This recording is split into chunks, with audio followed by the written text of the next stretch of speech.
The galaxy was old, very old. Thousands of species had risen from their home worlds. They had built ships, they had traveled between stars. They had met each other. Some became friends, some became enemies. But over millions of years, they had learned to live together in a system they called the Galactic Conclave. The Conclave had rules. The strong ruled. The weak served. This was the way of things. No one questioned it. No one tried to change it. The powerful species took what they wanted. The weak species gave what was demanded. War happened sometimes, but it was controlled. It had limits. Everyone understood their place. At the top of this order sat the Vrath Empire. The Vrath were tall creatures. They stood 3 meters high. Their skin was thick and gray like stone. Their eyes were small and red. They had 4 arms and 2 legs. They had ruled their region of space for 50,000 years. No one had ever defeated them in battle. No one had ever tried in a very long time. The Vrath believed they were the greatest species in the galaxy. They believed this because no one had ever proved them wrong. Their ships were massive. Their weapons were powerful. Their soldiers were fearless. When the Vrath wanted something, they took it. When someone defied them, they destroyed that someone. This was their way. This had always been their way. Then humanity arrived. Earth was a small blue world on the edge of the galaxy. The humans had only recently learned to travel between stars. Their ships were small and slow. Their weapons were weak by galactic standards. They had no allies. They had no protectors. They were alone in a universe they did not understand. The first contact between humans and the Conclave happened quietly. A human exploration ship met a trading vessel from the Mallory species. The Mallory were peaceful merchants. They told the humans about the galaxy. They warned them about the Vrath. They advised humans to be careful. Find a powerful species to protect you, the Mallory captain had said. Pay tribute. Show respect. Do not draw attention to yourselves. This is how small species survive. But humans were strange creatures. They did not like being told they were small. They did not like the idea of paying tribute. They had a history of fighting for their freedom. They had fought each other for thousands of years. They had only recently learned to work together. Now they looked at the stars with hungry eyes. Humanity spread quickly. In 50 years, they built colonies on 20 worlds. They built space stations. They built mining operations on asteroids. They traded with whoever would trade with them. They learned new technologies and made them better. They grew stronger every year. The Vrath watched this with interest. In the great hall of the Vrath homeworld, the High Council gathered. The hall was massive. It could hold 10,000 Vrath. Today, only the 12 members of the High Council were present. They sat in a circle around a holographic display that showed the human territories. They grow too fast, said Commander Drathok. He was the leader of the Vrath military. He was old and scarred from many battles. They do not show proper respect to anyone. They act like they are equal to species that have existed for millions of years. They are children, said another council member, barely out of their cradle. Give them time. They will learn their place. Or we can teach them their place, Drathok replied. Now, before they become a problem. The supreme leader of the Vrath listened in silence. His name was Malachar. He had ruled the empire for 300 years. He had seen many species rise and fall. He had destroyed some of them himself. What do we know about these humans? Malachar asked. A scientist stepped forward. They are weak physically. Their bodies are soft. They live short lives, about 80 to 100 years. They need specific conditions to survive. They breathe oxygen. They need water. They cannot survive in extreme temperatures. By every measure, they are inferior creatures. Their technology? Primitive. Their ships are slow. Their weapons are weak. Their shields would fall to our weakest attack vessels. Malachar was quiet for a long moment. Then why do you bring them to my attention, Drathok? Drathok stood. Because they do not behave like a weak species should behave. They do not bow. They do not pay tribute. When our scout ships enter their territory, they send warnings instead of greetings. They tell our ships to leave. They dare to give orders to the Vrath. A murmur went through the council. This was indeed unusual. Perhaps they simply do not know who we are. Someone suggested. They know, Drathok said. The Mallory and others have told them. They know about our power. They know about our history. And still they refuse to show respect. They act like they are our equals. Malachar made his decision. Then we will teach them. Drathok, take a fleet. Destroy their outer colonies. Kill enough of them to make them understand. When they beg for mercy, we will give them terms. They will pay tribute for 1,000 years. They will serve the Empire. Drathok smiled. It was an ugly smile. It will be my pleasure. Supreme Leader, the Vrath fleet gathered in secret. 100 warships. Each one was larger than anything humans had ever built. Each one carried weapons that could burn cities to ash in seconds. Each one was crewed by Vrath warriors who had never known defeat. They jumped through space toward human territory. The journey took 3 days. On the 4th day, they arrived at the human colony called New Hope. It was one of humanity's largest settlements outside Earth. 3 million people lived there. The Vrath did not send warnings. They did not ask for surrender. They simply appeared in orbit and began firing. The colony had no real defenses. A few small patrol ships tried to fight back. They were destroyed in seconds. The orbital stations fell next. Then the ships in the harbor. Then the cities on the surface. The attack lasted 2 hours. When it was done, New Hope was a burning ruin. 2 million people were dead. The survivors fled in whatever ships they could find. Some escaped. Many did not. The Vrath recorded everything. They sent the recording to every species in the conclave. This is what happens to those who disrespect the Vrath Empire, the message said. Let this be a lesson to all. The galaxy watched. The galaxy said nothing. This was how things worked. The strong punished the weak. The weak learned their place. It was sad, but it was normal. But the Vrath were not finished. They will surrender now. Malachar had predicted. All weak species surrender after the first blow. But the humans did not surrender. Instead, they sent warships to protect their remaining colonies. These ships were small and outdated. They stood no chance against the Vrath fleet. But they came anyway. They fought anyway. The Vrath destroyed them easily. But more came. And more. The humans kept fighting even when they had no hope of winning. They kept dying even when surrender would have saved them. This confused the Vrath. This was not how weak species behaved. They are stupid, Drathok reported to the High Council. They waste their lives in pointless resistance. But we are killing them efficiently. Soon they will have no ships left. And then?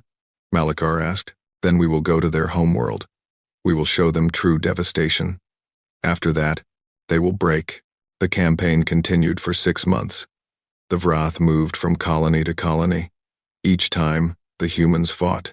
Each time, the humans lost. The Vrath killed millions.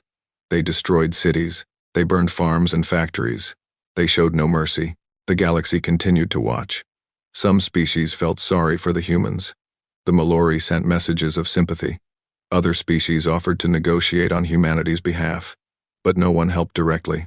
No one sent ships or soldiers. That was not how things worked. Finally, the Vrath fleet arrived at Earth. Humanity's homeworld was beautiful from space. Blue oceans, green lands, white clouds. It looked peaceful. It looked fragile. Malachar himself came for this final act. He stood on the bridge of his flagship and looked at the planet below. Billions of them live down there. His aide reported. This is their origin world. Their sacred place. They will surely surrender now to save it. Send the terms, Malachar commanded. The message went out. Humanity was ordered to surrender, unconditionally. They would disband all military forces. They would pay tribute forever.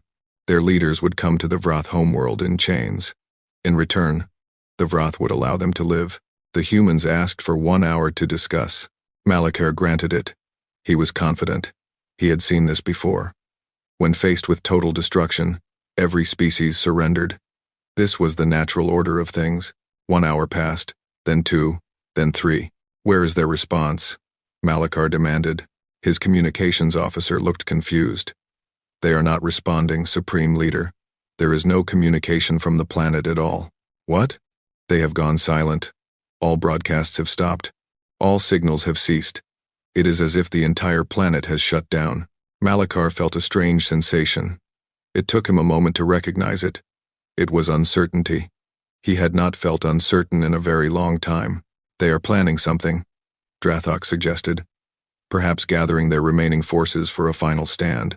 Against our fleet? That would be suicide. These humans seem fond of suicide. Malachar considered his options. He could begin bombarding the planet immediately. That was the standard protocol. But something held him back. Something about the silence bothered him. Wait, he commanded. Give them one more day. 1 day passed. Then another. Then a week. The humans remained silent. No communications. No ships leaving or arriving. The planet below looked exactly the same. But nothing came from it. Not a single signal. After 2 weeks, Malachar lost patience. Begin the bombardment. The Vrath fleet opened fire. The first wave of weapons struck the major cities. Explosions bloomed across the planet's surface. Millions died in seconds. The Vrath continued firing for 3 days straight. They targeted military installations, government buildings, factories, population centers. When they finally stopped, much of Earth's surface was burning. Cities had become craters. Forests had become ash. The death toll was beyond counting. It is done, Drathok reported. Their civilization is destroyed. Any survivors will be scattered and broken. They will never threaten anyone again. Malachar looked at the ruined world below. He felt satisfied. Another species had learned its place. Another example had been made. Send word to the Conclave, he ordered. The human problem has been solved. Let all species remember what happens to those who defy the Vrath Empire. The message went out across the galaxy. Species received it with resignation. Another young civilization had been crushed. Sad, but not surprising. The strong ruled. The weak died. This was the way of things, but something was wrong. 3 days after the bombardment ended, a Malori trader passing through the system detected something strange. Ships were leaving Earth, not from the surface, but from somewhere beneath it, from underground. The trader watched in confusion as hundreds of ships emerged from hidden locations all over the planet. They rose up from beneath mountains, from under oceans, from inside hollow asteroids that had been positioned in orbit. The ships were unlike anything the Malori had ever seen. They were angular and dark. They moved with a speed and precision that seemed impossible. They gathered in orbit around the wounded Earth, forming a massive formation. The trader sent a message to anyone who would listen. Something is happening at Earth. The humans. They are not dead. They are coming out. This message was intercepted by everyone, including the Vrath. Malachar received the report with disbelief. Impossible. We destroyed them. We burned their world. Apparently not completely, Drathok replied. They had hidden forces. Underground. We did not detect them. How? How could they hide something this large from our sensors? I do not know. But they did. Malachar felt that strange sensation again. Uncertainty. And something else. Something that might have been fear. How many ships? He asked. Our scouts report. Thousands. More emerging every hour. Thousands. They only had a few hundred before. They have more now. Many more. And they are different from before. Larger. More advanced. We do not recognize the designs. Malachar stood in silence for a long moment. He had ruled the Empire for 300 years. He had destroyed countless enemies. He had never felt afraid. He told himself he was not afraid now. It does not matter, he said finally. We have 100 warships here, each one worth 1,000 of their vessels. Whatever they have built, we will destroy it. Prepare for battle. The Vrath fleet arranged itself for combat. Weapons powered up, shields activated, warriors prepared for war. On Earth's surface, in a bunker that had survived the bombardment, a human woman stood before a communication screen. Her name was Admiral Chen. She had commanded Earth's defense for the past year. She had watched millions of her people die. She had ordered retreats from battles they could not win. She had hidden and planned and waited while the Vrath burned her world. Now, finally, she was ready. All ships, she said, her voice calm and cold. This is Admiral Chen. For 1 year, we have suffered. We have died. We have lost friends and family and everything we held dear. We did this so that we could prepare, so that we could build, so that we could survive. She paused, her eyes hard as stone. Now our preparation is complete. Now we stop hiding. Now we stop running. She looked at the tactical display showing the Vrath fleet. 100 warships that had killed millions of humans. 100 warships that thought they had won. Today, Admiral Chen continued, we begin our answer. Today, we show the Vrath and the galaxy what humanity truly is. Today, we begin our retaliation. She gave the order. All ships. Attack. The human fleet moved. Thousands of dark ships surged forward toward the Wrath. They moved with terrible speed and perfect coordination. They did not slow down. They did not hesitate. The Wrath opened fire. Their weapons were powerful. They had destroyed countless enemies with these weapons, but the human ships did not fall. Their shields absorbed hits that should have torn them apart.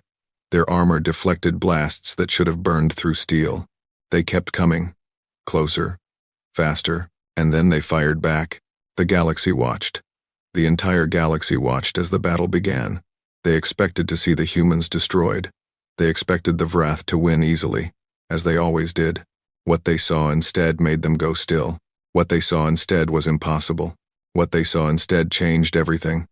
The first Wrath warship died before anyone understood what was happening. It was a destroyer called the Crushing Might. It had served the Empire for 200 years. It had won 37 battles. It had never taken serious damage. It had never faced an enemy it could not defeat. A single human ship targeted it. The human ship was smaller, perhaps 1/3 the size of the Crushing Might. By all logic, by all experience, the human ship should have been destroyed in seconds. Instead, the human ship fired once. A beam of white light shot across space. It was not like any weapon the Wrath had seen before. It was not a laser or a plasma bolt or a missile. It was something else, something new. The beam struck the Crushing Might's shields. The shields, which had survived countless battles, lasted for exactly 1.3 seconds. Then they failed. The beam continued through the hull. It burned through armor that was supposed to be impossible to penetrate. It passed through the ship from one end to the other. The Crushing Might broke apart. 2,000 Wrath warriors died without understanding what had killed them. On the bridge of the flagship, Commander Drathok watched in disbelief. What was that? What weapon is that? No one could answer. More human ships fired. More beams of white light filled the space around Earth. More Wrath warships began to die. The Wrath returned fire with everything they had. Their weapons were still powerful. They still hit their targets, but the human shields held. Shot after shot struck the human ships. The shields flickered but did not fall. The ships kept coming. They kept firing.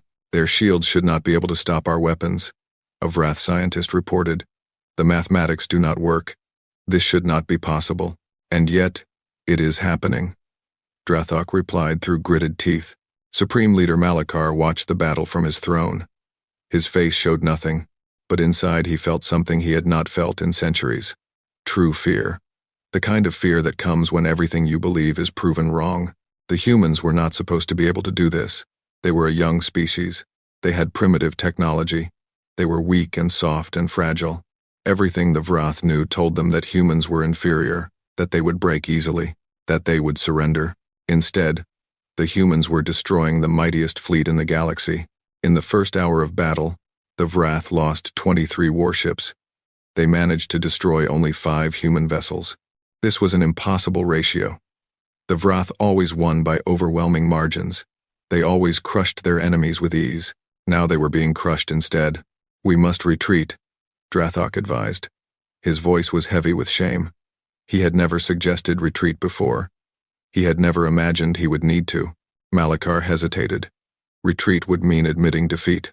The Wrath did not admit defeat. They had not lost a major battle in 10,000 years.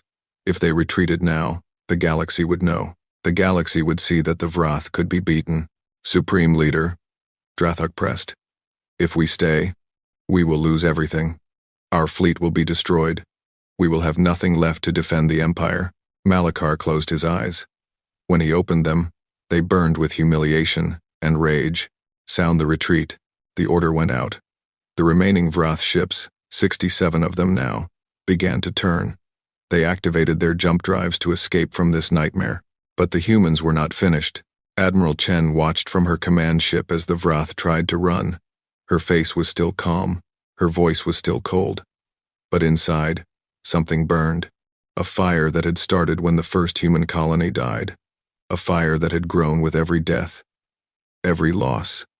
Every moment of hiding and waiting and preparing. They are trying to escape, her aide reported. I see them. Do we let them go? Admiral Chen thought of New Hope. 3 million people. Her sister had lived there with her family. 2 children, ages 6 and 9. They had burned with everyone else. She thought of the other colonies. 14 million dead. She had known some of them personally. Friends from the academy. Former crew members. People who had laughed and loved and hoped for the future. She thought of Earth. The bombardment that had lasted 3 days. The cities turned to ash. Her parents had lived in Beijing. The Vrath had hit Beijing in the first hour. No, she said. We do not let them go. The human fleet spread out. Ships moved to block the Vrath escape routes. Jump drives were targeted and destroyed. One by one, the retreating ships were caught and killed. It took 3 more hours. When it was done, only 12 Vrath ships remained. They were surrounded, their weapons depleted, their shields failing. Admiral Chen opened a communication channel. Vrath Fleet, this is Admiral Chen of the Human Defense Force. Lower your shields and prepare to be boarded. Your supreme leader will surrender to me personally. Any resistance will result in immediate destruction. On his flagship, Malachar heard the message. His hands shook with rage. He had ruled for 300 years. He had never surrendered to anyone. Supreme Leader, Drathok said quietly, if we surrender, perhaps we can negotiate. Perhaps we can save our people. The Vrath do not surrender. The Vrath have never faced anything like this. Malachar looked around his bridge. His warriors, proud and strong, stood waiting for his decision. They would fight if he ordered it. They would die if he ordered it. That was their loyalty. But what purpose would their deaths serve? The battle was lost. The fleet was destroyed. If they all died here, there would be nothing left to protect the homeworld. The supreme leader of the Vrath Empire, who had never bent his knee to anyone, spoke the words that broke his heart. We surrender. The news spread across the galaxy at the speed of light. On the Mallory homeworld, the High Merchant watched the reports in stunned silence. He had lived for 400 years. He had seen many things. He had never seen the Vrath surrender. This cannot be real, he whispered. His aide nodded slowly. It is confirmed by multiple sources. 88 Vrath warships destroyed. The Supreme Leader captured. The humans have won. But how? They were nothing. They were just a young species with primitive ships. How could they defeat the Vrath? We do not know. No one knows. The humans are not talking. The High Merchant felt a chill run through him. He had advised the humans once, through the captain who first contacted them. He had told them to pay tribute and show respect. He had told them that was how small species survived. They had not listened. And now they had done the impossible. What does this mean? His aide asked. The High Merchant had no answer. The rules of the galaxy, the rules that had existed for millions of years, had suddenly changed. The strong no longer ruled simply because they were strong. The weak were no longer weak just because everyone thought they were. Everything was different now. On 100 worlds, the story was the same. Species that had bowed to the Vrath for millennia watched in disbelief. Species that had paid tribute and offered submission saw that such things were not inevitable. Species that had given up hope began to feel something they had forgotten, hope itself. But there was also fear, because if the humans could defeat the Vrath, what else could they do? What would they do next? The humans answered that question 3 days later. Admiral Chen stood on the bridge of her command ship, the Vengeance. They had left Earth's orbit. They had gathered their fleet. They had resupplied and repaired and prepared. Admiral, her communications officer reported, we are receiving transmissions from many species. They want to know our intentions. They want to negotiate. Tell them our intentions will become clear soon enough. Tell them there is nothing to negotiate. Some are offering assistance. The Mallory, the Trilon, others. They want to help us. Chen's eyes narrowed. Where was their help when our colonies burned? Where was their assistance when the Vrath bombarded our world? They sat and watched. They said nothing. They did nothing. They were afraid. Yes, they were. And now they are afraid again. Good. Let them be afraid. She turned to her tactical officer. Set course for the Vrath Empire. We begin the next phase. The officer hesitated. Admiral, our intelligence suggests the Vrath have many more ships in their home territory. We caught their expeditionary fleet by surprise, but their full military is still intact. We will be facing far greater numbers. I am aware. We could wait. Build more ships. Prepare more thoroughly. No. Chen's voice was hard. We waited once. We hid and prepared while they killed our people. We gave them time to think, time to adjust. We will not make that mistake again. We hit them now. While they are confused, while they are afraid, we do not stop until this is finished. Understood, Admiral. The human fleet jumped into hyperspace. 3,000 ships, moving together toward the heart of the Vrath Empire. In the depths of that empire, on the Vrath homeworld, chaos reigned. The news of the defeat had arrived before the survivors did. At first, no one believed it. Surely the reports were wrong. Surely the mighty Vrath fleet had not been destroyed by humans, by those soft, weak, short-lived creatures. Then the 12 surviving ships limped home. Then Supreme Leader Malakar's capture was confirmed. Then the galaxy's broadcasts showed the aftermath of the battle, the wreckage of Vrath warships floating in Earth's orbit. Then the Vrath believed. The High Council gathered in emergency session. Without Malakar, the Council had no clear leader. Power struggles began immediately. Different factions blamed each other for the disaster. Accusations flew. Threats were made. Meanwhile, the military scrambled to organize. The fleet that had attacked Earth was only a portion of Vrath power. They had hundreds more ships at home. They had shipyards that could build more. They had millions of trained warriors. But none of that mattered if they could not understand what had happened. How did the humans defeat us? The question was asked 1,000 times. No one had a good answer. The Vrath scientists studied the recordings from the battle. They analyzed the human weapons. They examined the wreckage of human ships that had been destroyed. What they found terrified them. The human technology is completely different from anything we know, the lead scientist reported to the Council. Their weapons use principles we do not understand. Their shields operate on theories we have not developed. Their ships are built with materials we have never seen. How is this possible? They were a young species. They had nothing. We thought they had nothing. We were wrong. Then where did this technology come from? Did someone give it to them? We found no evidence of that. The technology appears to be human in origin. They developed it themselves. In 50 years, they went from primitive rockets to this. In 50 years, it appears so. A counselor slammed his fist on the table. That is impossible. We have existed for hundreds of thousands of years. Our technology has evolved slowly over millennia. No species can advance this fast. The scientist was quiet for a moment. Perhaps we have been wrong about many things. While the Vrath argued, the humans came closer. They hit the first Vrath military base 3 days after leaving Earth. It was a supply station on the edge of the Empire. It had moderate defenses, 100 small ships, a few orbital weapons. The human fleet destroyed it in 40 minutes. They did not stop to celebrate. They did not pause to send messages. They simply gathered their ships and jumped to the next target. The next target was a shipyard. It was larger and better defended. 200 ships, powerful shields, thousands of ground-based weapons. The human fleet destroyed it in 2 hours. They kept moving. Another base, another shipyard, another fleet. The Vrath tried to respond. They sent ships to intercept the humans. Those ships were destroyed. They set ambushes. The humans detected them and destroyed the ambushers instead. They tried to coordinate a major defense, but the humans were too fast. By the time the Vrath organized, the humans had already hit their target and moved on. In 2 weeks, the humans destroyed 43 military installations. They killed 200,000 Vrath warriors. They burned shipyards and weapons factories and command centers. And they kept coming. The galaxy watched in silence. No species had ever done anything like this. No species had ever attacked the Vrath in their home space. No species had ever carved a path of destruction through the mightiest empire in the galaxy. The Malori High Merchant sat in his chamber, receiving reports. Each one was worse than the last.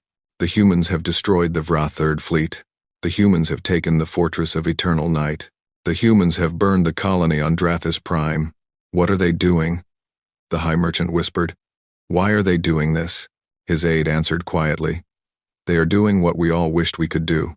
They are fighting back, but the Vrath attacked them. The war should be over. The humans won. They could negotiate peace now. They could take their place in the conclave. Why continue? The aide was silent for a long moment. Perhaps they do not want peace. Perhaps they want something else. What else could they want? I do not know, but I think we should be very careful about finding out. On the Vrath homeworld, the situation grew desperate. The human fleet was getting closer every day. More than half the Empire's military had been destroyed. The remaining ships were pulled back to defend the homeworld. But everyone knew that if the humans reached them, the outcome was already decided. The High Council finally elected a new leader. Her name was Saraval. She was young for a Vrath leader, only 150 years old. But she was smart and decisive. She had argued against attacking the humans from the beginning. No one had listened then. They were listening now. "We must negotiate," she told the council. "We must end this war before there is nothing left." Negotiate? With humans? We do not negotiate with inferior species. They are not inferior. That much is clear now. They have defeated every force we sent against them. They have technology we do not understand. They are not inferior. They are something else. Then what do you propose? I will send a message. I will offer peace. I will offer to return everything we took from them. I will offer compensation for their dead.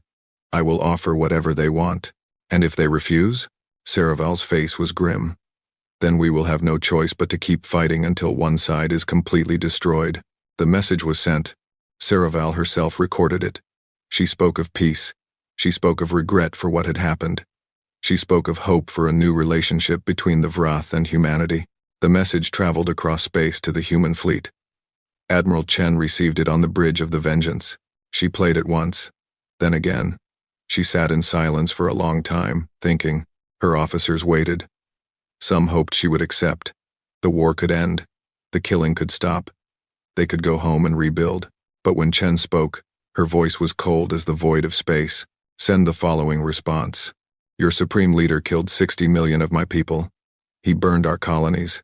He bombarded our homeworld. And now you offer peace? You offer compensation? Add this. There is no compensation for what you have done. There is no peace we will accept. There is only one thing we want now, and we are coming to take it. Her communications officer hesitated. Admiral, what should I say we want? Chen turned to look at him. In her eyes was something terrible. Something that made even her loyal officers feel afraid. Tell them we want justice. Tell them we are bringing it ourselves. Tell them there is nothing they can do to stop it. The message was sent. The human fleet kept moving. The Vrath prepared for their final stand. And the galaxy, which had watched empires rise and fall for millions of years, fell silent, because they had never seen anything like this, because they did not know what would happen next, because they were beginning to understand that the universe they knew was ending, and something new and frightening was being born in its place.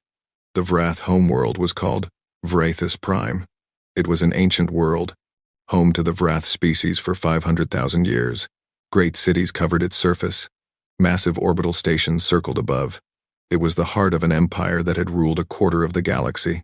Now it was afraid. The human fleet had been cutting through Vrath space for 3 weeks. Every day brought news of another defeat, another installation destroyed, another fleet scattered. The humans did not slow down. They did not negotiate. They did not accept surrender.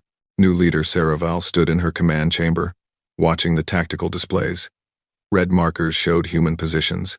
Each day, those markers moved closer. Each day, there were fewer Vrath ships to stop them. How long until they reach us? She asked. At their current pace, 4 days, her military advisor replied. If they accelerate, perhaps 2. How many ships do we have left? For the defense of Vrathis Prime, we have gathered 800 warships, plus orbital defenses, ground batteries, and the planetary shield. Will it be enough? The advisor was quiet. That silence was answer enough. Saraval closed her eyes. She had studied the humans extensively since taking power. She had read every report, watched every recording, analyzed every piece of data. She was trying to understand them, trying to find a weakness, trying to find some way to stop what was coming. What she found instead was a species unlike any other. Tell me again, she said. Tell me how they did this. How did they go from primitive ships to what they have now? The advisor pulled up a timeline. 1 year ago, when we first attacked their colonies, their technology was as we expected. Slow ships, weak weapons, basic shields. Everything we knew told us they would be easy to defeat. And then they went silent. For 1 Earth year, there was no communication from their homeworld. No ships left. No signals transmitted. We assumed they were broken. We assumed they were dying. But they were not dying. No, they were building. The image changed to show captured data from human facilities.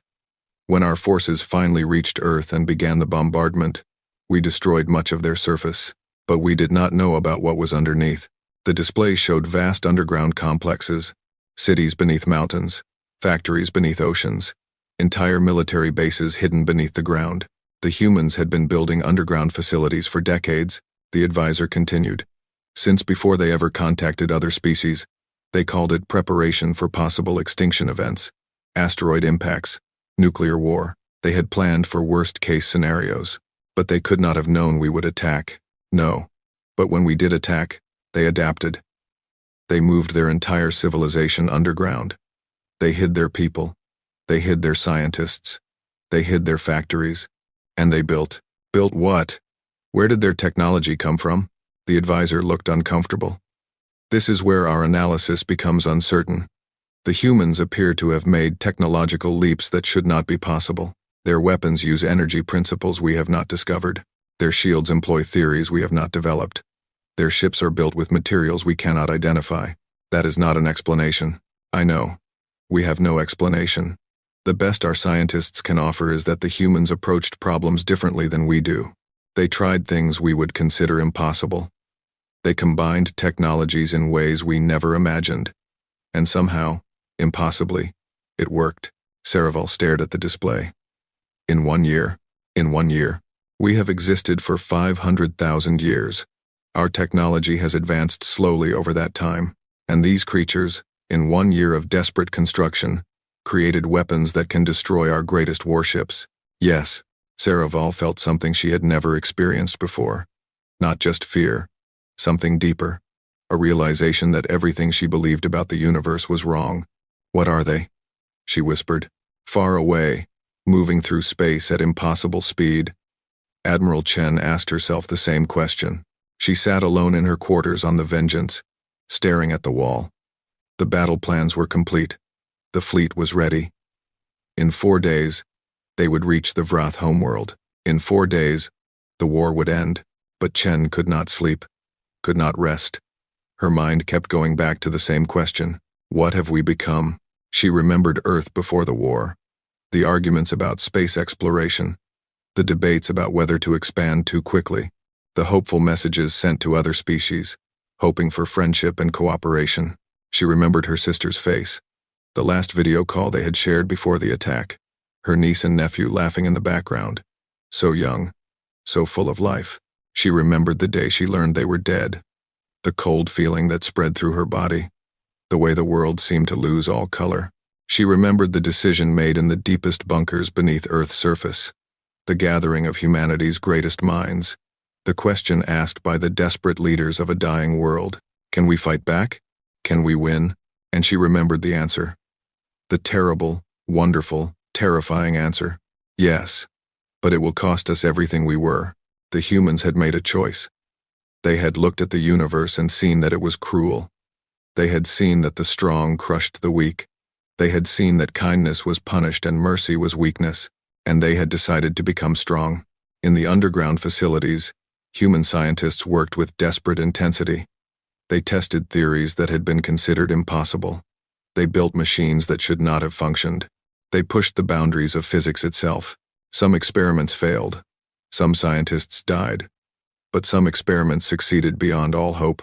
The breakthrough came from a young physicist named Sarah Park. She had been studying quantum mechanics before the war. When the attacks began, she was moved to a secure facility and told to find a weapon. Any weapon that could help. She did not find a weapon. She found something better. Matter does not work the way we thought, she explained to the military leaders. Reality itself is more flexible than we believed. With the right approach, we can change the rules. They did not understand. They did not need to understand. They only needed results. Sarah and her team worked for 6 months straight. They barely slept.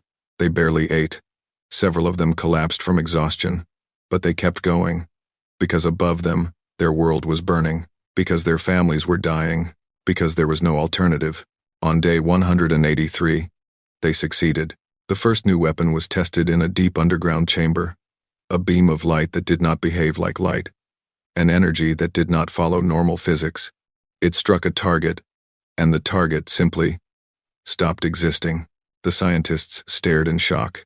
Then they built more. In the shipyards beneath the oceans, human engineers constructed a new fleet. They used materials created in laboratories that had not existed a year before. They installed weapons that would have been science fiction months earlier. They built ships that were smaller than Vrath warships but infinitely more deadly. And they trained crews to operate them. Volunteers who knew they might not survive. Who knew they were going to fight an enemy that had destroyed everything they loved. Who did not care about survival. Who cared only about revenge. Admiral Chen had been one of those volunteers. She had commanded a small patrol ship before the war. She had lost her entire family in the first attack. When they asked for people willing to lead the new fleet, she had been the first to step forward. "Do you understand what we are asking?" The general had said. "This is not a defensive mission. This is not a mission of survival. We are asking you to take everything we have built and use it to hurt them, to make them suffer, to show them that attacking Earth was the worst mistake they ever made." Chen had not hesitated. "I understand." "Good. Because there will be no negotiation, no mercy, no stopping until it is finished." "Can you do that?" She had thought of her sister, her niece, her nephew, 2 children who would never grow up. "Yes, I can do that." Now, 3 weeks into the campaign, Chen wondered if she had been right. They had killed so many Vrath. Soldiers, workers, even civilians sometimes, when the fighting spread too wide. The destruction they had caused was beyond measuring, and still she felt nothing. No guilt, no satisfaction, just cold emptiness and the burning need to finish what they had started. "Is this what we were meant to become?" she asked herself. "Is this what survival costs?" She had no answer. She only had orders. She only had her fleet. She only had the next target. She would think about the rest later. If there was a later. On Vrathis Prime, Saraval made her final preparations. "We cannot defeat them in open battle," she told the council. "Their weapons are too powerful. Their ships are too fast. If we meet them in space, we will die." "Then, what do you suggest? Surrender?" "I suggest we use our planetary defenses. We have the strongest shield in the galaxy. Our ground weapons are the most powerful ever built. If we can survive their initial assault, if we can make them bleed enough, perhaps they will agree to negotiate." "You think they will negotiate?" "I do not know. But we must try. The alternative is extinction." The council agreed because they had no other choice. Orders went out. The fleet positioned itself around the planet. The planetary shield powered up, creating a barrier of energy that had never been breached. Ground batteries targeted the space above, ready to fire. The civilians were moved to shelters. The warriors prepared for battle. The entire Vrath species held its breath and waited. 2 days later, the human fleet arrived. They appeared on the edge of the system in a flash of light. 3,000 ships, arranged in perfect formation. They did not rush forward. They did not immediately attack. They simply waited. Saraval watched them on her display. "What are they doing?" "Unknown, leader. They are not moving." An hour passed. Then 2. The humans remained in place, their ships motionless in the darkness. Then a communication came through. Admiral Chen's face appeared on the screen. She looked tired. Her eyes were cold and empty, but her voice was steady. "Vrath, I am Admiral Chen of the Human Defense Force. I am going to give you one chance. One chance only." Saraval leaned forward. "What are your terms?"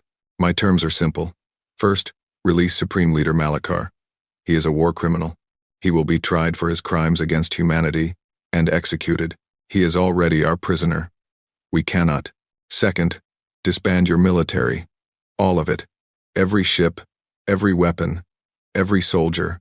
You will have no military for 100 years. Your security will be provided by species you have wronged." Saraval's face went pale. "That is impossible. Without defense, we would be helpless. Third, pay reparations. Every species you have ever conquered, ever exploited, ever harmed, will be compensated. You will work to pay this debt for 1,000 years if necessary. We cannot accept these terms. They would destroy us." Chen's expression did not change. "Fourth, and finally, acknowledge what you did. Admit to the galaxy that you attacked a peaceful species without provocation. Admit that you killed 60 million innocent people. Admit that you are not the superior beings you claim to be. Saraval was silent. The terms were impossible. No Vrath leader could accept them. It would mean the end of everything they were, everything they had built. You are asking us to surrender everything, she said. Yes. Why? What do you gain from our destruction? Chen's eyes flickered. For a moment, something human showed through the cold mask. I gain nothing. My people have already lost everything. We lost our colonies. We lost our cities. We lost 60 million lives. I lost my family. There is nothing you can give that will make that right. Then why offer terms at all? Because once, before you made us into what we are now, we believed in mercy. We believed that every species deserved a chance to change. We believed in peace. Chen paused. I am giving you one chance because those beliefs meant something to us. Even if they mean nothing to us now. Saraval heard the truth in her words. The humans had not always been this way.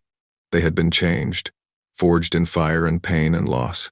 What stood before her now was not what humanity had been. It was what the Vrath had created. I need time, Saraval said. Time to consult with my council. You have 1 hour. Then we begin our attack. And I promise you this. If we have to come through your defenses by force, we will not offer terms again. We will continue until there are no Vrath left alive. The transmission ended.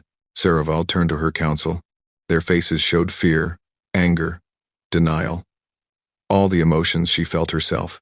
We cannot accept, one counselor said. These terms would destroy our civilization. Our civilization may be destroyed regardless, Saraval replied. Then we fight. We die with honor. Honor. Saraval's voice was sharp. What honor do we have left? We attacked a young species for the crime of not bowing to us. We killed millions of innocents. We created the very thing that now threatens to destroy us. Where is the honor in that? The council fell silent. I do not want to accept these terms, Saraval continued. Every part of me wants to fight. But I must think of our people. Billions of Vrath who had nothing to do with the attack on Earth. Children who never harmed anyone. If we fight and lose, they all die. And if we accept, we become slaves. No, we become what we should have been from the beginning. One species among many. Not rulers, not conquerors, just equal. The hour passed quickly. The council argued. They shouted. They threatened. But in the end, they had no choice. Saraval sent her response. We accept your terms, on one condition. Chen's face showed no surprise. What condition? That you accept our surrender now, before the fighting begins. That you spare our civilian population. That you allow us to end this war without more death. Chen was quiet for a long moment. The galaxy watched. Every species capable of receiving the broadcast held its breath. Then Chen spoke. No. Saraval's heart froze. What? I said no. We do not accept your condition. But, you offered terms. We accepted. You accepted too late. I told you that you had 1 hour. You took 1 hour and 7 minutes. The offer has expired. 7 minutes? You would kill billions over 7 minutes? Chen's face was hard as stone. You killed millions in seconds. You did not hesitate. You did not offer 7 minutes of mercy. Why should we? Please, I am begging you. Think of our children. I think of children every day. I think of my niece and nephew. They were 6 and 9 years old. They burned in the first attack. They did not get 7 minutes. They did not get 7 seconds. Saraval felt tears forming in her eyes. Vrath did not cry. But she was crying now. What do you want? Tell me and I will give it to you. Anything. Chen's expression finally changed. Something moved in her empty eyes. Pain. Terrible, endless pain. I want my family back. I want the 60 million dead to live again. I want to undo what was done to us. I want to be the person I was before you destroyed everything. Her voice cracked. Can you give me that? Saraval had no answer. I thought not. Chen raised her hand. All ships. Begin the attack. The human fleet moved forward. 3,000 ships of war, carrying the fury of a wounded species. They headed toward Vrathis Prime, and the final battle began. The Battle of Vrathis Prime began at dawn on the planet below. 800 Vrath warships formed a wall between the approaching humans and their homeworld. Behind them, the planetary shield glowed with energy. Below, ground batteries tracked targets in space. Everything the Vrath had built over 500,000 years was gathered here for this final defense. Against them came 3,000 human ships. Commander Drathok had been released from imprisonment to lead the defense. He had argued against it. He had told them he was broken, that he no longer trusted himself to command. But there was no one else. The experienced commanders were dead or captured. Only Drathok remained. He stood on the bridge of his new flagship, watching the human fleet approach. His hands did not shake. His voice did not waver.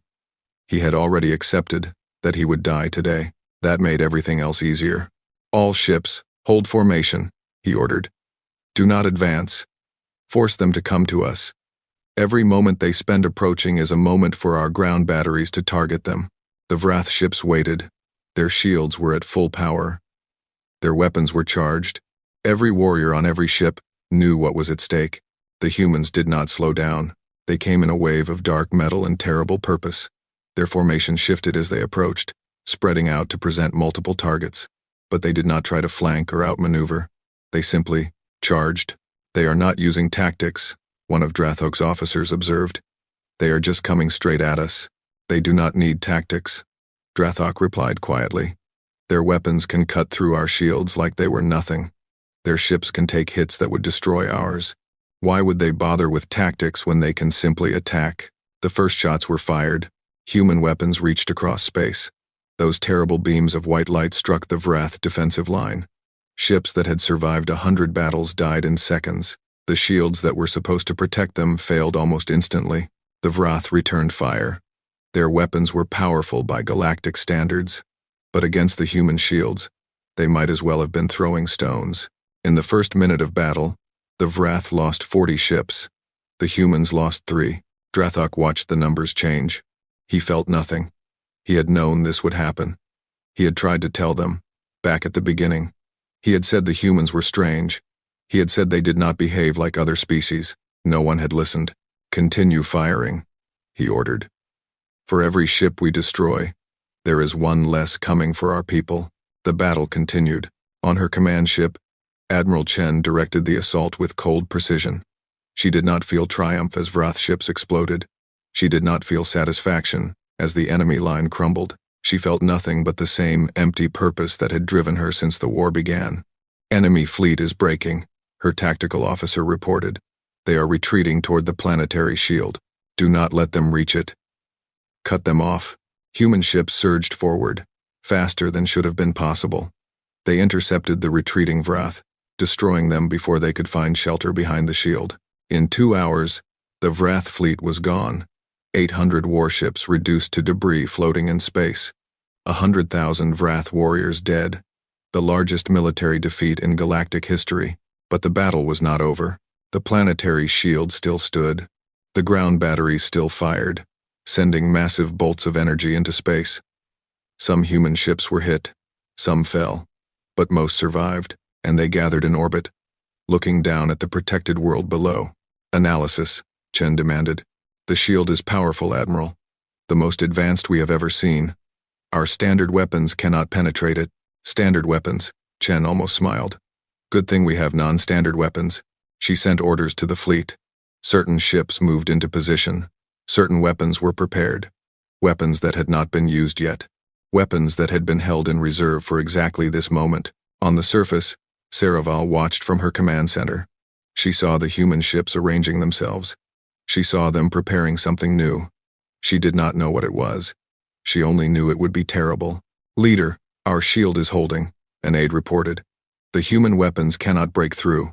Not yet. What do you mean? Saraval pointed at the display. Look at them. They are not attacking the shield. They are preparing something. Something they have not shown us before. What could be worse than what we have already seen? Saraval had no answer. But she was about to find out. In orbit, the human ships completed their arrangement. They formed a circle around the planet, evenly spaced. At the center of each ship, something was powering up. Energy readings that made no sense. Frequencies that should not have existed. Admiral Chen's voice came over the communication system. Vrath, your fleet is destroyed. Your defenses cannot protect you. In 30 seconds, we will activate our primary weapon. When we do, your planetary shield will fall. And then we will land ground forces. Those forces will arrest every member of your government. They will dismantle every weapon you have. They will ensure you never threaten anyone again. Saraval responded immediately. Wait. Please wait. We have not rejected your terms. We can still negotiate. The time for negotiation ended an hour ago. You chose not to accept when you had the chance. Now you will accept because you have no other choice. What about our people? Your ground forces will have to fight through our cities. Millions will die. Chen's voice was ice. Then you should have thought of that before you burned our cities. Before you killed our millions. This is your consequence, not ours. The countdown ended. The human ships fired, but they did not fire at the shield. They fired at each other. Or rather, they fired through each other. Beams of impossible energy connected each ship to every other ship, forming a web of light around the planet. The web began to contract. On the surface, instruments screamed warnings. The planetary shield was not being attacked.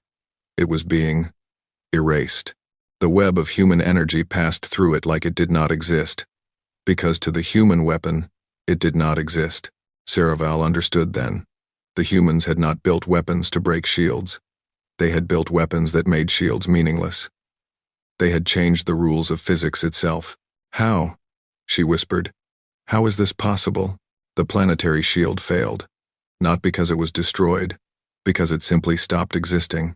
The energy that had powered it vanished. The projectors that had created it went dark. In seconds, 500,000 years of Vroth engineering became worthless. The planet lay exposed. Human ships descended through the atmosphere. Transport vessels carrying soldiers. Gunships carrying weapons. They came like rain, falling toward every major city, every military base, every government facility. The Vrath ground forces tried to resist. They had millions of warriors. They had weapons that could destroy buildings. They had been preparing for siege warfare for weeks. It made no difference. The human soldiers were not like anything the Vrath had faced before. They moved with mechanical precision. Their armor absorbed hits that should have killed them. Their weapons cut through Vrath defenses like air, and they showed no mercy. City after city fell. Base after base surrendered. The Vrath warriors, who had never known defeat, threw down their weapons and begged for their lives. The humans took prisoners. They did not torture. They did not massacre. But they were not gentle. They were efficient, cold, unstoppable. In the capital city, Saraval watched the end of her civilization approach. Her guards had abandoned her. Her advisors had fled. She sat alone in her command center, watching the displays that showed human soldiers moving through her city. Moving toward her, she thought about running. She thought about fighting. She thought about taking her own life before they could take her. But in the end, she did none of those things. She simply sat and waited. The door opened. Human soldiers entered, weapons raised. I surrender, Saraval said. I offer no resistance. Please do not harm my people. The soldiers did not respond. They simply secured her, bound her hands, and led her away. The Battle of Vrathis Prime was over. The Vrath Empire had fallen. The galaxy received the news in silence. On 1,000 worlds, 1,000 species watched the broadcasts. They saw the human ships circling the conquered planet. They saw the human soldiers marching through Vrath cities. They saw the leaders of the mightiest empire in history being led away in chains, and they felt something none of them had expected: fear. The Mallory High Merchant sat in his chamber, staring at the images. His aide stood nearby, equally stunned. They won, the aide said. The humans won. Yes, they did. We should be celebrating. The Vrath oppressed us for 10,000 years. We should be happy they are fallen. Should we? The High Merchant's voice was heavy. The Vrath were cruel. They were arrogant. They hurt many species, but at least we understood them. We knew what they wanted. We knew how they thought. He pointed at the display. What do we know about the humans? What do we understand about them? 1 year ago, they were primitives. Now they have conquered the greatest military power in the galaxy. They have technology that should not exist, and they showed no mercy to their enemies. They showed mercy to us, to the other species. Did they? Or did they simply not have time to deal with us yet? The aide fell silent. The question hung in the air, unanswered. Across the galaxy, similar conversations were happening. Species that had hoped for the Vrath's fall now wondered what would replace them. The humans had proved they could defeat anyone. What would they do with that power? The answer came 3 days later.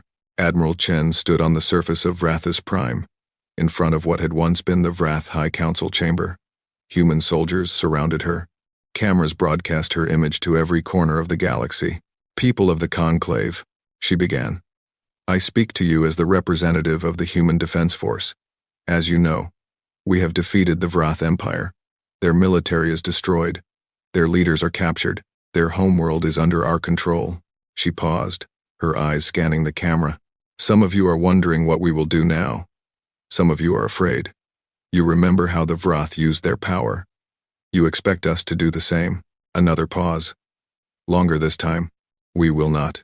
A murmur went through the watching galaxy. Humanity did not want this war. We did not want to become what we have become. We were a young species, just starting to explore the stars. We wanted to make friends. We wanted to learn. We wanted to be part of the galactic community. Chen's voice hardened. The Vrath made that impossible. They attacked us without provocation. They killed millions of our people. They burned our world. They forced us to choose between extinction and transformation. We chose transformation. Now we have won. And now we must decide what kind of species we will be. Will we become the new Vrath? Will we use our power to dominate and destroy? Will we make the same mistakes they did? She shook her head slowly. No, we will not. Humanity will not rule the galaxy. We will not demand tribute or submission. We will not attack species that do not threaten us. We will take our place among you as equals, not masters. But hear me clearly. We will also not forget. We will not forget what was done to us. We will not forget the 60 million dead.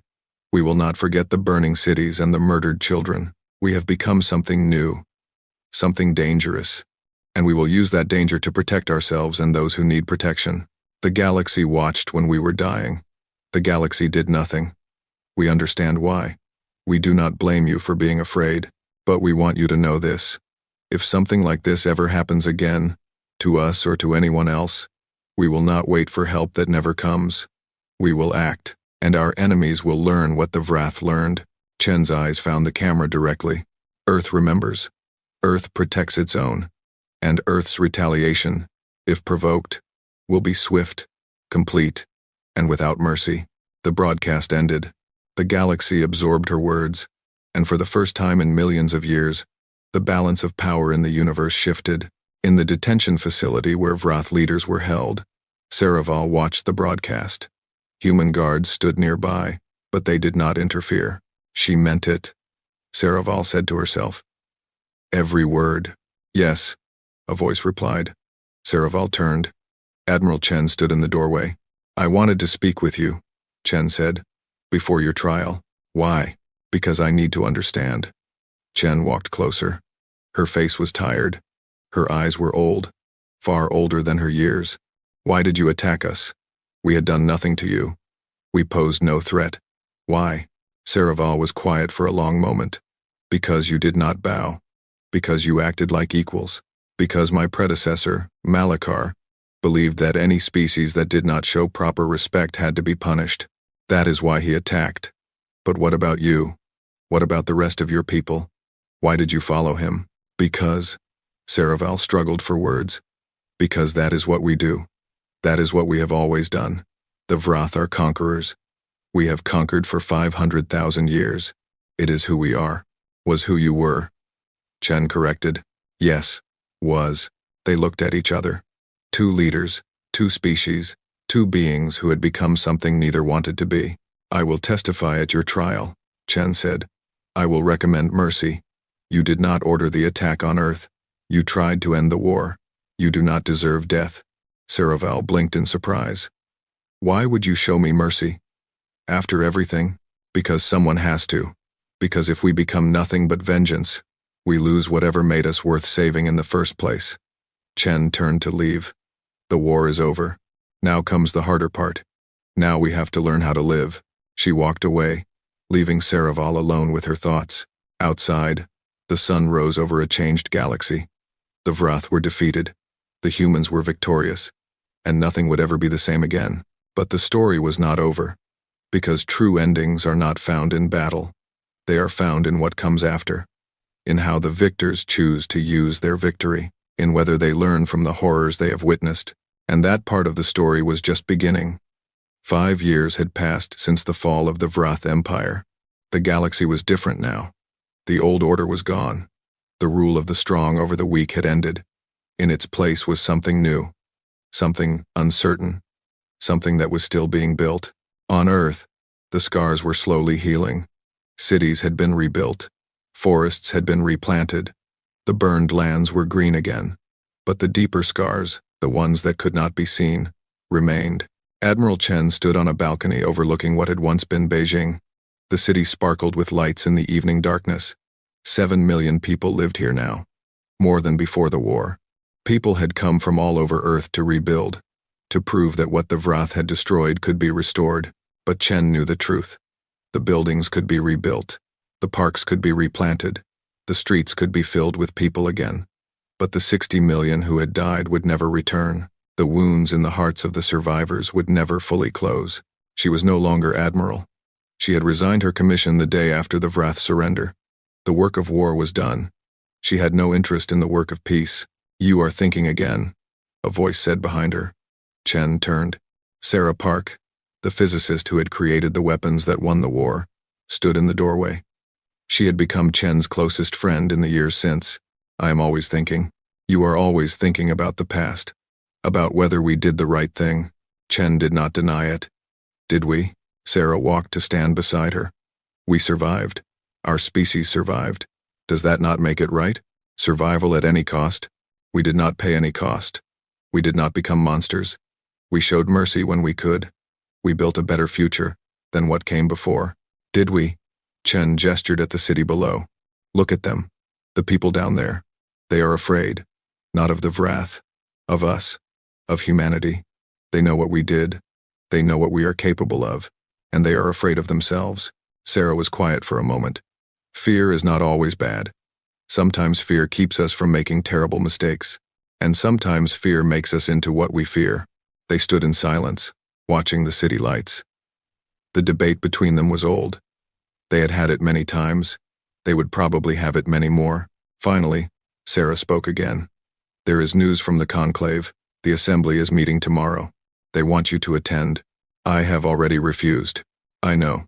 They asked me to convince you to change your mind." Chen shook her head. "I have nothing to say to them. I am a soldier, a retired soldier. I have no place in politics. You are a symbol, the symbol of human power. Your presence reminds them of what we can do. It makes them take us seriously. Is that what we want? To be taken seriously because they fear us? It is better than being ignored until we are attacked again." Chen could not argue with that. She had made the same argument herself, 5 years ago, but she was tired now. Tired of being a symbol. Tired of representing something she was not sure she believed in anymore. "Tell them I will consider it," she said finally. "That is all I can promise." Sarah nodded. "That is enough." The next morning, Chen found herself on a transport heading for the conclave station. Despite her doubts, she had decided to attend, not because she wanted to, because she felt she had to. The station hung in orbit around a neutral world. It was massive, built to accommodate thousands of representatives from hundreds of species. Before the war, humanity had only had observer status here. Now they had full membership. Now they had a permanent seat on the High Council. Chen entered the assembly chamber. Every species in the conclave was represented. She saw Milori, Trilon, Kessari, and dozens of others she did not recognize. They all turned to look at her as she entered. She felt their eyes. Some curious, some respectful, many afraid. Good, a part of her thought. Fear keeps them in line. Another part of her felt sick. She took her seat in the human delegation. Ambassador Martinez, humanity's official representative, sat beside her. "Thank you for coming," he said quietly. "Your presence means a lot. I am just watching. Nothing more." Of course, the assembly began. The first item of business was routine. Trade agreements, resource sharing, boring administrative matters that kept the galaxy running. Then came the main topic. "Representatives of the conclave," the assembly speaker announced. "We are here to discuss the reconstruction of the former Vrath territories. As you know, the Vrath Empire covered a quarter of the galaxy. Its fall has left many worlds without governance or protection. Chen listened as various species debated. Some wanted to divide the territories among themselves. Some wanted to establish independent governments for each world. Some wanted to create a new administrative system under conclave control. Through it all, Chen noticed something. Every few minutes, someone would glance in her direction. Every proposal was framed in terms of what humanity might accept. Every argument included a reference to human power or human approval. The galaxy was not debating how to govern the former Vrath territories. They were trying to figure out what the humans wanted. They were afraid to disagree with whatever that was. Finally, Chen stood. The chamber fell instantly silent. "I have listened to your debate," she said. Her voice was calm, clear. "I have heard your proposals, and I have something to say." Every eye in the chamber was fixed on her. Humanity does not have a preference for how the former Vrath territories are governed. We do not want control of those worlds. We do not want influence over their administration. We want only one thing. She paused, letting the silence build. "We want you to stop being afraid." Confusion rippled through the assembly. This was not what they had expected. For 5 years, the galaxy has been afraid of humanity. You watched us destroy the mightiest empire in history. You saw our weapons, our ships, our soldiers. You know what we can do, and you are terrified. This fear makes you weak. It makes you unable to think clearly. It makes you look to us for permission before making any decision. This is not healthy. It is not sustainable, and it is not what we want. Humanity has no desire to rule the galaxy. We have no desire to replace the Vrath as tyrants. We fought them because they tried to destroy us. We beat them because we had no other choice. But we are not conquerors. We are not emperors. We are just people who want to live in peace. She looked around the chamber, meeting eyes that quickly looked away. "I know you are afraid of us. I understand why. We became something terrible during the war. We had to. But the war is over. We want to become something else now. Something better. So here is what I ask of you. Stop looking to us for approval. Stop fearing our reaction. Govern yourselves. Make your own decisions. Build a galaxy where every species has a voice, where the strong do not crush the weak, where peace is the rule rather than the exception. If you do this, humanity will be your partner, your friend, your ally.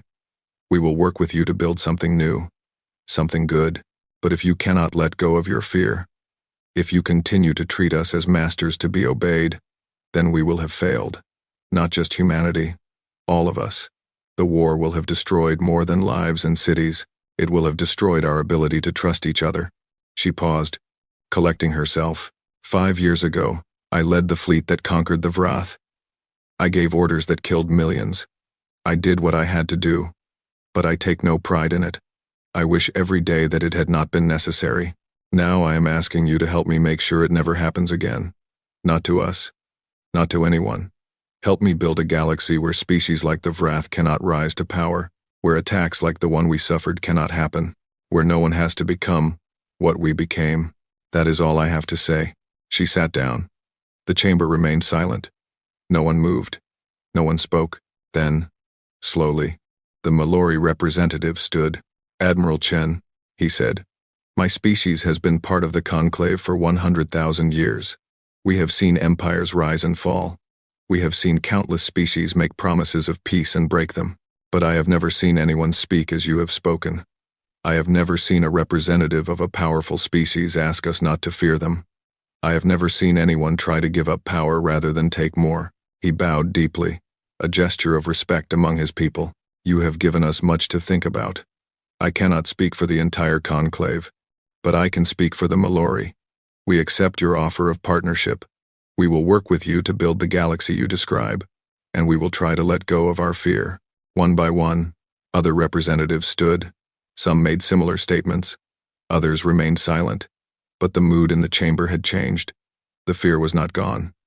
It would take years to fade, but something new had entered, something that might, in time, become trust. After the assembly, Chen walked through the station alone. She found an observation window and stood looking out at the stars.